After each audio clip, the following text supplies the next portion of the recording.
मो ना हूँ हिरेश कुमार मुझे गाँव में रहे कनगापल्ली आमर गाँ अताबिरा तहसिल बरगढ़ जिला। परिवार रे कहबार गले 3टा भाई आमे माँ बापा बड़ भाई भी चाष करसन मु चाष आर सान भाई चाकरी करूँ 20 एकड़ खंडे चाष करूँ एवं मो चाष करवा है 10 वर्ष बापा तो फास्ट चाष करूँ से ओसिन गोटे एमती कीटनाशक जोटा कि धान को चकड़ार दीर्घ समय पर्यंत रक्षा करे से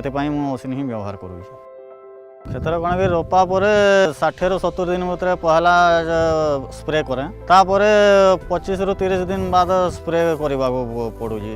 फास्ट तो चकड़ा ना लगवार आगु करासी सेकेंड डोज रे चकड़ा टी दिशुथी आर करासी ओसिन लंबा समय पर्यंत रक्षा करे फसल को और बाकी